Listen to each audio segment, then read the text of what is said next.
자, 안녕하십니까. 신경 선생님입니다. EBS 출제 1순위 인터넷 수능 압축 특강입니다. 자, 오리엔테이션 진행하겠습니다. 2015 수능 EBS 연계 여기서 다 나왔으면 좋겠다 라는 타이틀로 같이 보도록 하겠습니다. 수특 압축 들었지? 네. 어때요? 이건 진짜 선생님 쩔어요, 이 강의. EBS 인터넷 수능 압축 특강인데 이 인터넷 수능 같은 경우에는 수능 특강은 거의 모든 학교에서 다 합니다, 재학생들. 그죠? 학교 다닐 때 생각해봐요. 학교 언제 다녔지? 8년 전에 다녔죠. 진짜예요. 27세. 그런데 그 당시엔 EBS가 많이 반영 안 됐죠? 아예 안 됐다고 봐요. 잘못 알고 있는데 그 당시에도 20% 반영이 됐었어. 근데 지금은 아줌마 몇 프로 반영이야? 지금 70% 반영이라서 참 EBS를 안 할 수도 없고. 또 국어 같은 경우에 이거 보면은 EBS를 한다고 해서 딱히 체감 연계가 그렇게 되는 것도 아닌 것 같은데 그런 느낌을 갖고 있을 거야. 그런데 학생 입장에선 하기는 해야 되는, 할 수밖에 없는 그런 입장에 있죠. 그래서 이거를 최대한 압축적으로 효율적으로 딱 끝낼 수 있도록 강의를 준비를 한 겁니다. 이 인터넷 수능 압축 특강을 들으면은 본교재 인터넷 수능은 안 풀어도 됩니다. 알겠죠? 원래 수능 특강 같은 경우에는 본교재를 반드시 풀어라. 그리고 이제 수능 특강, 압축 특강을 봐야 된다. 이렇게 얘기를 했는데 이거는 좀 더 치밀하게 준비했기 때문에 이거는 본교재를 부담되는 학생들은 굳이 풀지 않아도 됩니다. 이 강의로 퉁칠 수 있어요. 알겠죠? 자, 어떤 강의야? 한번 보겠습니다. 일단 강좌 목표는 선생님의 주특기가 이거죠. OX를 하지 않는다. 변형 문제. 최고의 변형 문제를 가지고 수업을 합니다. 다시 말하면은 EBS 압축 특강은 크게 봤을 때 세 가지 종류가 있습니다. 첫 번째, 지문의 포인트만 팍팍팍 찍고 그냥 넘어가는 경우. 그 다음 두 번째, 지문의 포인트 찍고 OX 퀴즈를 하는 경우. 그 다음 세 번째, 극히 드문 경우인데 이런 경우. 수능형 변형 문제를 일일이 만들어서 수업하는 경우. 그게 누구야? 균이야, 균이. 신형 균이. 그게 나야, 나. 알겠죠? 이거. 다시 말하면은 책 만드는데 엄청난 노력이 들어가는 뭐 그런 거죠.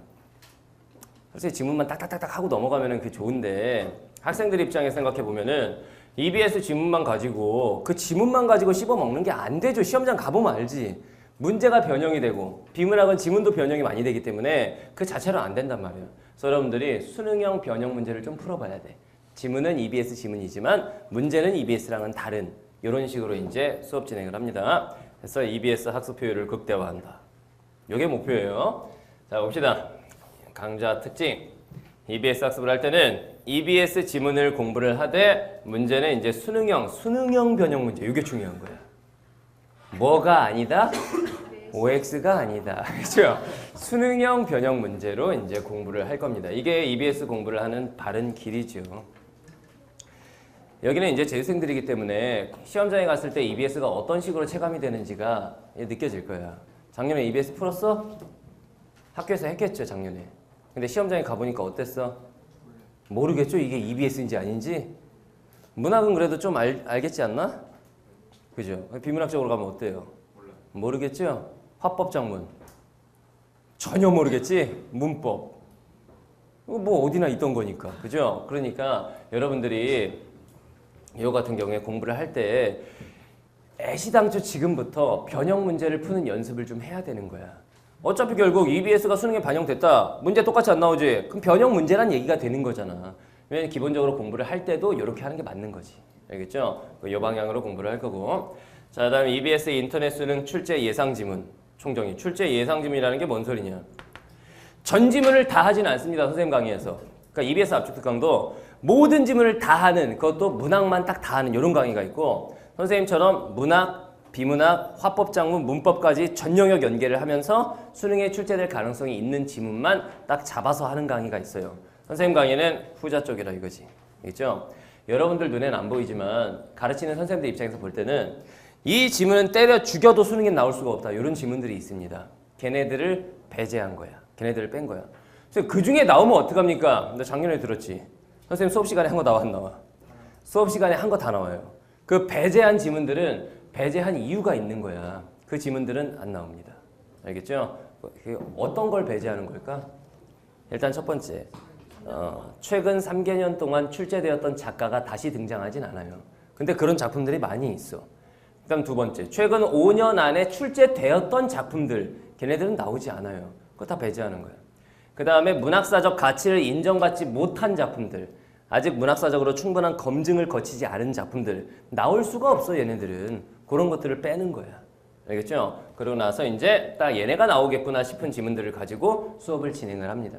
물론 이 안에서 EBS 70% 연계가 될 거야. 알겠죠? 그 다음 세 번째, 수능형 변형 문제, 요거를 통해서 이제 문제풀이 방법까지 배운다. 단순히 지문만 툭툭 치고 넘어가는 게 아니라 문제풀이 방법을 다 배울 거야. 뭐 일치 문제는 이렇게 풉니다. 화자의 정서를 묻는 문제는 이렇게 풀어요. 이런 식으로 수업 진행을 한단 말이지. 알겠죠? 종합 강의라고 보면 됩니다. 종합 강의. 단순 문학 강의도 아니고 비문학 강의도 아니고 전 영역 다 들어있어요. 문학 강의입니다. 뭐라고? 문학 강의 아닙니다. 종합 강의입니다. 알겠죠? 종합 강의입니다. 자, 이런 학생들이 이 강의를 들으면 되겠습니다. 자, 봅시다.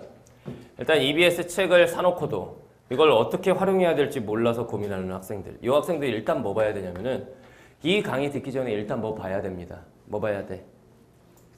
TCC 봐야 됩니다. TCC에 보면은 EBS 영역별 학습법이라고 하는 선생님 TCC가 있어요. 이 TCC 꼭 보세요. 이 TCC가 어떻게 찍은 거냐면은 작년 수능 문제하고 그 다음 EBS에서 발표한 이 수능 문제에 EBS 책 여기에 있었던 거야. 요거 있죠? 그거를 동시에 PPT를 띄워놓고 설명을 해요. 이런 식으로 화법이 연계가 되고 이런 식으로 장문이 연계가 되고 실질적으로 EBS가 반영이 되는 건 이런 측면이겠지. 이걸 다 설명합니다. 알겠죠? 그래서 EBS TCC의 영역별 학습법 이걸 보세요. TCC는 무료입니다. 그냥 클릭만 하면 볼 수 있어요. 아이디 접속도 안 해도 돼. 알겠죠? 이거 보면은 아 EBS 공부 이렇게 해야 되겠구나 라는 방향이 잡힐 거야. 그것만 빼먹으면 안 돼. 그리고 일로 와야 돼. 알겠죠? 그리고 이 강의를 들으면 되겠습니다. 그 다음 두 번째, EBS 지문 죽어라. 이거 이런 애들 생각보다 많아. 고전시나 현대시나 이런 거를 외우려는 애들이 있습니다. 내용 자체를 씹어먹고 막 다 외워버리려고 그래요. 망하는 거야. 어차피 변형될 거라는 걸 우리가 알고 있다라면은 그거 외우는 거 아무짝에도 쓸모가 없다. 알겠죠? 그런 등신들, 이 강의가 도움 많이 될 거고. 그 다음에 EBS 출제 예상 지문. 학생 입장에서 볼 때는 어느 게 중요하고, 그러니까 어느 게 별표 5개고, 어느 게 별표 1개짜리고, 이게 감이 안 오죠? 그러니까 이런 거를 좀 알고 싶은 학생들. 보다 더 출제 가능성이 높은 지문을 집중적으로 공부하고 싶다. 이런 학생들 있죠? 그런 학생들한테도 도움이 될 거고. 그 다음에 학교 내신 시험에도 도움이 될 거예요. 여기 이제 재수생이랑 관련이 없지만, 제 학생들은 학교 시험 범위가 EBS잖아. 그죠? 학교 내신 범위에 인터넷 수능이 포함되는 학교들이 있을 거예요. 이 학생들이 이 강의가 도움이 많이 될 거예요. 인터넷 수능을 학교에서 안 하는 학생들은 물론이고 작년 학교 다닐 때 인터넷 수능도 했어? 인터넷 수능 안 하죠. 보통 일반적으로 학교들에서 보면은 1학기 동안 수능 특강하죠. 2학기에 수능 완성하지. 인터넷 수능하고 엔제를 이제 못 하죠, 학교에서. 근데 올해 다행히 엔제가 빠져주면서 연계 교재에서 인터넷 수능 하나가 중간에 걸치는데 얘를 하는 학교가 있고 안 하는 학교가 있더라고. 50% 이상의 학교들이 학교에서 인터넷 수능을 진도에 쫓겨서 못 다루더라고. 그런 학생들은 이 강의로 퉁치면 됩니다. 알겠죠? 자, 이 강의 듣는 사람들 이런 걸 제공을 합니다. 자, 첫 번째, 이 강의는 손글씨 자료가 나갑니다.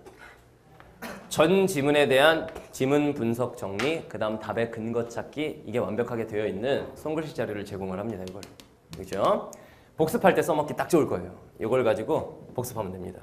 이거 보면서 복습해봤어? 그렇죠. 이걸로 복습을 하면 되겠습니다. 그죠? 그 다음에 매주 1회씩 선생님 모의고사 줍니다. 빠졌네, 고퀄리티. 고퀄리티입니다. 고퀄리티. 고퀄리티 모의고사를 제공을 합니다. 완결된 45문제 형태의 모의고사야. 현강 학생들은 매주 하나씩 뽑아서 나눠줄 거고, 그리고 온라인 학생들은 카페에서 이제 자기가 다운받아서 풀 수 있습니다.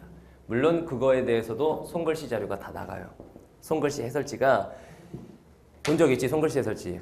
그 만드는 게 쉬운 걸까? 이거 엄청 빡센 작업이에요. 이게 매주 제공이 돼요. 알겠죠? 그러면 이 강의하고 요거까지 이제 결합을 하면은 요거 본 강의가 EBS 연계, 요게 이제 비연계라고 생각하면 되겠지. 두 가지를 같이 갈 수 있는 거야. 알겠죠? 이런 방식으로 우리는 수업을 진행을 하도록 하겠습니다. 자, 그래 이 문제집이 약간 독특하게 나왔어요. 책이 2권으로 나왔습니다. 다시 말하면은 책 속에 책이 또 들어있어요. 책 속에 책. 책 속에 책이 있습니다. 그래갖고 여기 본 교재 말고도 여기 이제 문제, 변형 문제편, 문학 문제편이라고 해가지고 따로 이렇게 책이 또 있어요. 굉장히 이제 좀 수능 특강 때는 이렇게 안 했죠. 근데 인터넷 수능은 책이 인터넷 수능 자체가 2권으로 나와 있고 워낙 두껍기 때문에 그걸 압축을 해도 양이 상당하더라고. 그래서 문학 문제편을 또 따로 이렇게 준비를 해놨어요. 알겠죠? 준비 잘 해놨으니까 선생님과 같이 열심히 해보도록 합시다. 자, 본강의에서 봅시다.